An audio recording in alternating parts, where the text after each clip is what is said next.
to try to ease that pain or ease that disease or ailment, whatever it is. Get out of that person, man. Come out of her. And it came out. Yeah. Right? And then after that sickness was done, she was able to minister unto them. Feed them, do whatever, communicate with them in her right state. Everything was cool. Come out. Right? I need me some soup. So this is the same thing where when we have ailments and sicknesses, the first thing we should do, our first line of defense is what? Most High and Yahweh. But normally, carnal, a lot of times, we dial that number. Doc, I don't feel good. Right? Instead of praying on it first to allow the Most High and Yahweh to do their work. Right? Well, you ain't probably have to worry about paying a co-payment, or if you don't have the right insurance, paying that hefty bill. Right? But you got to believe that He is a rewarder before you can have that reward done to you. Right? And I usually always say there's probably certain ailments and things that's going on with us now unbeknownst to us that the Most High Yahweh is suppressing or taking away. And then there are other things that may come upon us to prove our faith, to see what we're going to do when those things happen. Who are we going to call on first to see if we can get that sickness removed or that ailment removed or that issue dealt with? I'm not going to read it. Just write down Ecclesiasticus 38, chapter 1, verse 1 to 15, which goes into understanding behind the rule of the physician, please. Say the call again. Ecclesiasticus 38, 1 to 15. But you know, the physician isn't wicked. It's only wicked if you look to him for utter salvation. Right. Because he's here because of the Most High. Right. Like you're saying. All right, back in Luke 4 and verse 40 now. It says, now when the sun was setting, all they that had any sick with diverse diseases brought them unto him, and he laid his hands on every one of them and healed them. Keep in mind that in order for them to be healed, they had to have had that faith, that belief that he is who they had perceived him to be, the Son of the Most High, the one that fulfilled what we read in Isaiah 61. Verse 41, and devils also came out of many, crying out and saying, thou art Christ, the Son of God. Check that out. As the demons was coming out, they was yelling that you are the Messiah, the Son of the Most High power. Imagine witnessing that, right? Knowing that somebody was a derelict or had issues, had all kind of demons on them, and they've been like that for a while. And here come Yahweh and he's commanding the spirits to come out. And as they're coming out, they're saying these things. They're bearing witness or bearing as a testimony that he is the Messiah, that he is the Son of the Most High. For a demonic spirit to do that, and him doing and coming in the presence that which he came, it should have been self-evident. It should have been easy for our brothers and sisters at that time to recognize the power of Yahweh. But the majority of them didn't. They couldn't see it because Satan had a strong hold on them. And they were not part of those chosen in order for that to be released. You know what I just thought about? When I read that everybody brought their sick to Yahweh Shai. The world today will be so ticked off at them. The healthcare industry will be mad. Bring everybody, including the heathens. Like you said, he helped heathens too. Bring everybody to Yahweh Shai, and he just lay hands, speak the word, and next you know everybody's healed of every single disease. Do you know how many charities will go out? No more Mothers Against Breast Cancer, no more prostate this, no none of that. It's like, okay, now we got to find a new way to make money because he took away the old way. Yeah. That's something. Huh? You have something? But it could be done now, still. Right? Because it's all on faith. Right. It's all on faith. Right. Yahweh didn't have to physically be there to heal a person. He was somewhere else, and they said by the time the person got home, their child was healed. So he didn't have to lay hands on them, because some people say, oh, I gotta lay hands. Sometimes he lay hands. He didn't have to lay hands. He didn't have to see him. Right? And that person was healed. So it was all on faith. So he used different methods or putting spit and doing all of that was just a tool. Mm-hmm. It all dealt with the faith. Right. Come. So it all boiled down to.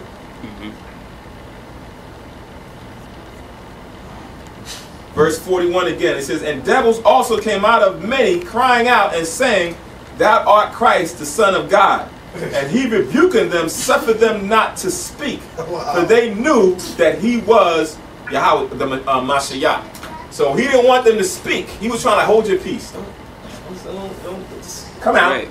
Just come out. You know, it's like sometimes when he would heal certain people, he was like, or show them certain things, like, don't say nothing, just go and, you know. Right. But, you know, Israel, they went out and proclaimed it. Yo, you gotta see what you get around the corner before they start telling. Right? But even the devils, the demons that were in certain people, the spirit that was in them had to profess that, listen, man, y'all don't know who this is. He created us. He got still power. Even though this is Satan's domain, the Satanist spirit's domain, he still has power over Satan. And I fear him. Right. You know? Oh. Just want to read this real quick.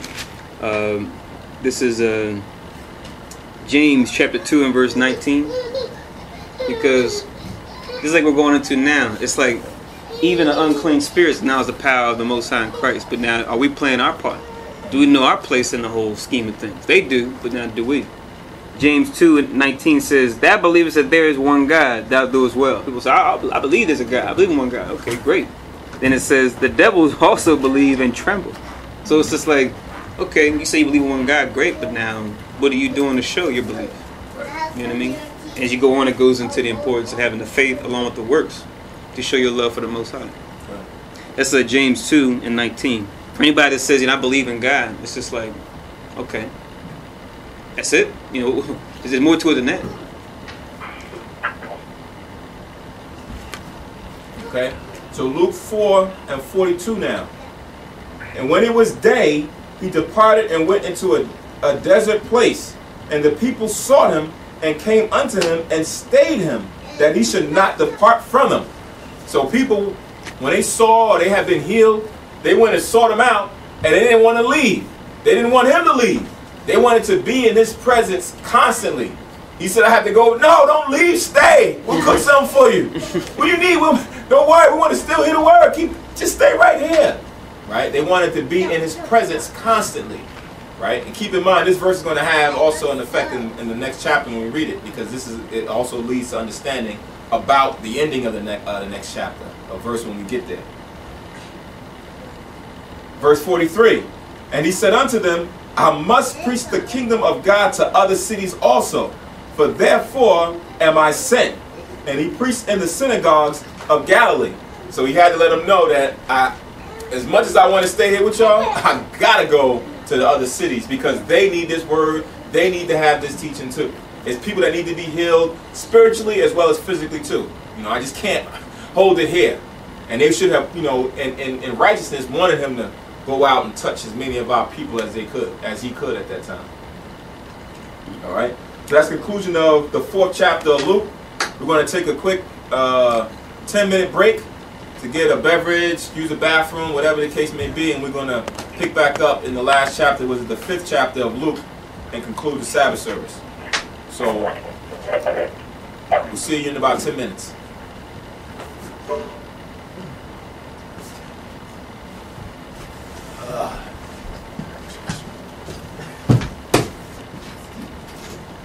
Back.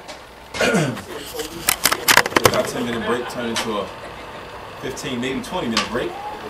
But we're back to finish out in Luke, the 5th chapter, and ending, I think, there. So we're going to pick up on Luke 5:1.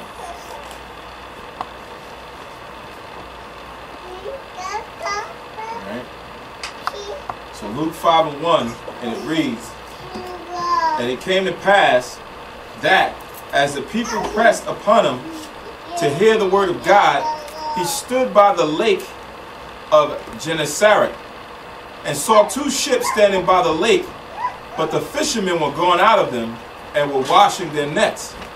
And he entered into one of the ships, which was Simon's, and prayed him that he would thrust out a little from the land.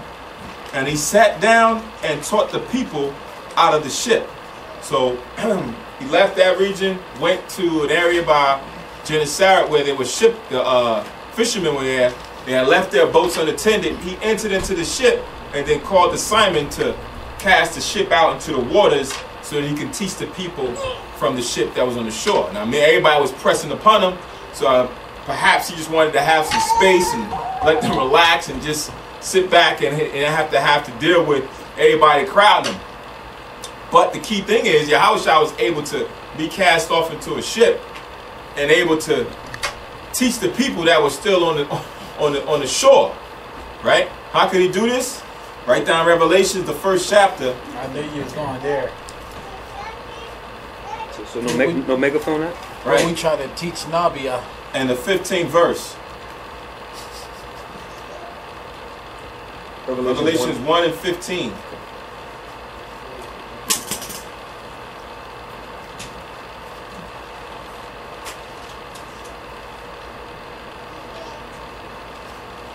So it says, Revelations 1:15, and his feet like unto fine brass, as if they burned in a furnace, and his voice as the sound of many waters. Right? So if you've ever been at a beach or an area where there's a lot of waves and water's crashing up against the rocks, it makes a lot of noise. Right?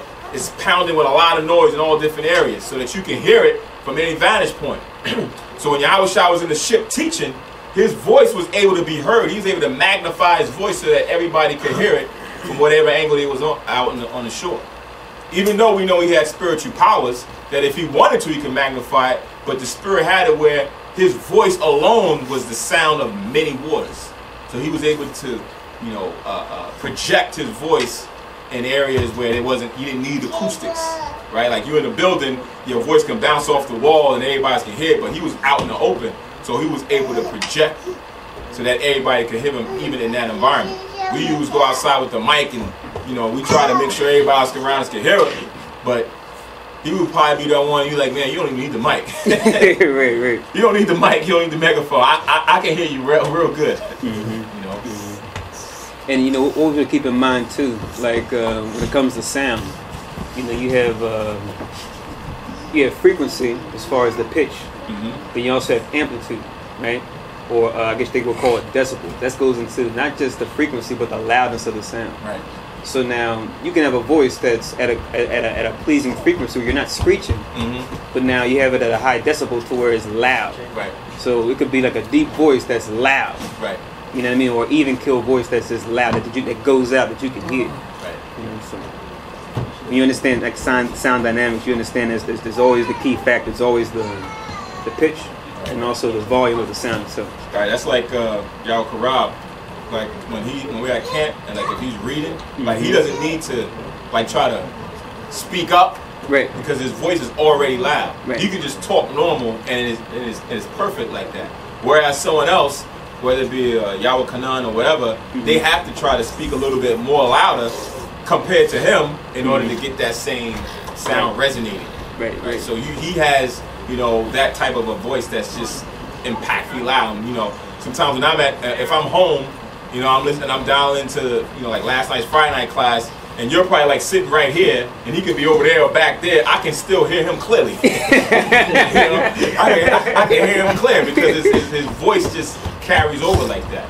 Right. So when we consider like Yahushua on that level where he was being a ship cast off a little bit, he would still be able to have his voice resonate so that a lot of people can hear him. And imagine the person who is teaching the truth in that capacity, how much more forceful that sounds, right? When they said he spoke with authority and power, and he had the voice of the sound of many waters, it's like, dang, man, who is this guy? Right? It just came so impactful that you felt something, especially if those who believed and were moved by what Yahushua was teaching. And it's funny because the key to what you said too is the what's being said. One, okay, you can be heard, but now what are you saying? Right. We have both. That's it. And that combination is deadly. Right? I just want to read a verse that goes into it. Okay. This is Ecclesiastes 9 and 17.